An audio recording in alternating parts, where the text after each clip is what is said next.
नमस्कार, आप सभी का एक बार फिर से स्वागत है हमारे चैनल संस्कारी बेटी पे।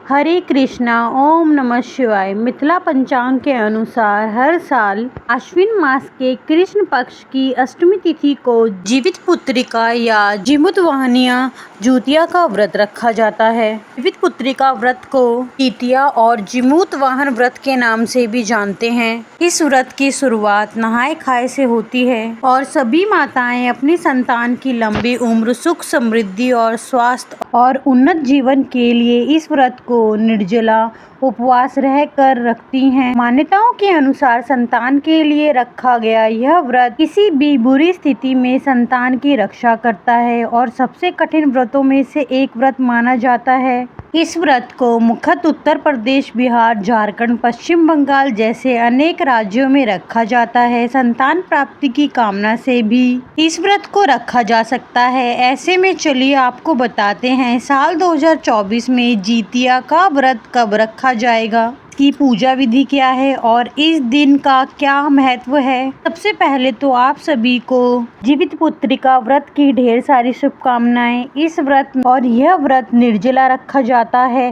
सप्तमी तिथि के दिन नहाए खाए और अष्टमी तिथि के दिन निर्जला उपवास रखकर नौवीं तिथि के दिन व्रत का पालना किया जाता है। व्रत में शाम के समय मुख्य पूजा की जाती है और व्रत से जुड़े हुए खास नियमों का ध्यान रखा जाता है, तभी यह व्रत पूर्ण माना जाता है। इस दिन सूर्य देव की पूजा भी की जाती है और उन्हें बाजरे और चने से बने व्यंजन अर्पित किए जाते हैं। व्रत रखने वाली महिलाओं को इस दिन किसी भी वस्तु को काटना नहीं चाहिए, ना ही कटे हुए फल या सब्जी का उपयोग करना चाहिए। किसी भी तरह की जीव हत्या करना पाप माना जाता है और व्रती महिलाओं को इस दिन चाकू, कैंची आदि का इस्तेमाल नहीं करना चाहिए। इस व्रत को रखने से पहले नोनी का साग खाने की भी परंपरा है। ऐसा कहा जाता है कि नोनी के साग में कैल्शियम और आयरन भरपूर मात्रा में पाया जाता है, जिसके कारण व्रती के शरीर में जो पोषण तत्व होते हैं उनकी कमी नहीं होती। इस व्रत के पारण के बाद महिलाएं पूजा में अर्पित किए हुए लाल या पीले रंग का धागा गले में पहनती हैं। इसके बाद कोई शुभ दिन देखकर उसे उतार लिया जाता है। जीमूतवाहन भगवान की पूजा में सरसों का तेल और जल चढ़ाया जाता है और व्रत के पारण के बाद यह तेल बच्चों के सिर पर लगाया जाता है। माना जाता है कि यह भगवान का आशीर्वाद होता है।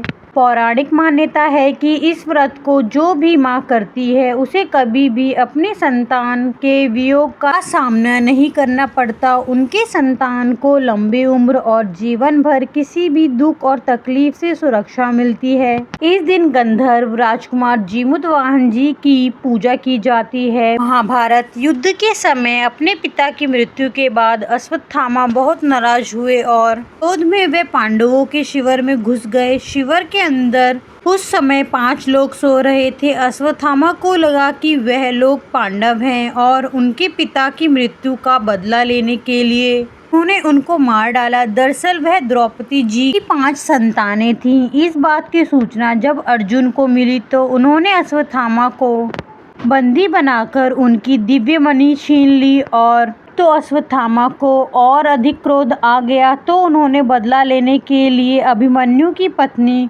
उत्तरा के गर्भ में पल रहे बच्चे को गर्भ में ही नष्ट कर डाला। भगवान श्री कृष्ण ने तब अपने सभी पुण्य का फल उत्तरा की उस अजन्मी संतान को देकर उसे फिर से जीवित कर दिया। मरकर पुनः जीवित होने के कारण उस बच्चे का नाम जीवित पुत्रिका रखा गया। तभी से जीवित पुत्रिका व्रत रखने की मान्यता है। बेटा हो या बेटी, आप अपनी संतान के लिए इस व्रत को रख सकती हैं। व्रत के दिन प्रातःकाल उठकर स्नान आदि से निवृत्त होने के बाद सूर्योदय की उपासना करनी चाहिए। घर में एक मंदिर में एक चौकी रखकर उस पर लाल रंग का वस्त्र बिछाकर उसके ऊपर थाली रखकर सूर्य नारायण की प्रतिमा रखकर उन्हें दूध से स्नान कराएं, धूप दीप जलाएं, धूप दीप अर्पित करें और भोग लगाने के साथ ही आरती करें। इस दिन मिट्टी या गाय के गोबर से सियार और चील की मूर्ति बनाकर उनकी पूजा की जाती है। कुश से बनी हुई जीमूत वाहन भगवान की पूजा की जाती है। उन्हें धूप दीप अक्षत पुष्प अर्पित किए जाते हैं। व्रत की कथा पढ़ने और सुनने के साथ ही सबसे अंत में आरती करके क्षमा याचना की जाती है। अगले दिन व्रत का पालना करने के बाद जरूरतमंद लोगों को दान दिया जाता है। इस साल 2024 में नहाए खाए 24 सितंबर मंगलवार को निर्जला व्रत रखा जाएगा। 25 सितंबर बुधवार को और जीवितिया व्रत का पालना किया जाएगा। 26 सितंबर गुरुवार के दिन और अष्टमी तिथि प्रारंभ होगी 24 सितंबर मंगलवार को दोपहर 12:40 से और 25 सितंबर बुधवार दोपहर 12:11 पर तिथि समाप्त होगी। इसलिए इस बार 25 सितंबर दिन बुधवार को जीवितिया का व्रत रखा जाएगा। जीतिया व्रत का पूजा का शुभ मुहूर्त 25 सितंबर बुधवार को, जो कि सुबह की पूजा का शुभ मुहूर्त होगा,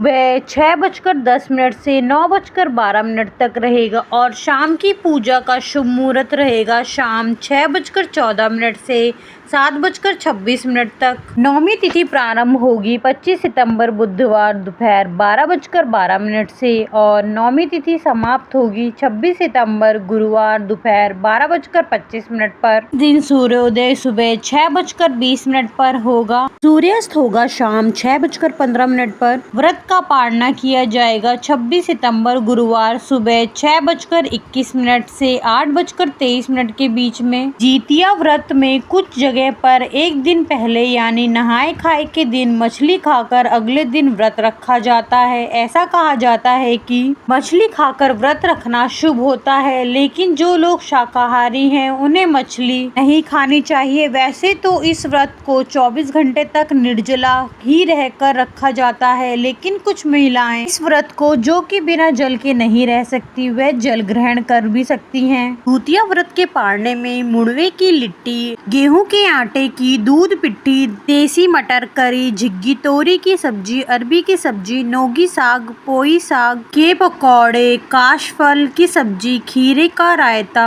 और तरह तरह के व्यंजन खाए और खिलाए जाते हैं। और इस दिन सभी माताओं को अपने पुत्र या पुत्री की सुख समृद्धि और उसकी खुशहाली के लिए यह व्रत अवश्य रखना चाहिए और किसी भी संकट से बचाने के लिए यह व्रत बहुत ही फलदायी और लाभकारी माना जाता है। यह थी आज की वीडियो। उम्मीद है आपको वीडियो पसंद आएगी। कमेंट बॉक्स में हर हर महादेव लिखना ना भूलें और अब तक अगर आपने हमारे चैनल संस्कारी बेटी को सब्सक्राइब नहीं किया है तो हमारे चैनल को सब्सक्राइब कर लें, ताकि ऐसी जुड़ी जानकारी आपको समय पे मिल सके। वीडियो को लाइक करें, ज्यादा से ज्यादा शेयर करें। धन्यवाद। ओम नमः शिवाय। हर हर महादेव। भगवान सबको खुशी दे, समृद्धि दे, सबके घर में सुख शांति लाए, सबको जीवन में खुशियाँ दे।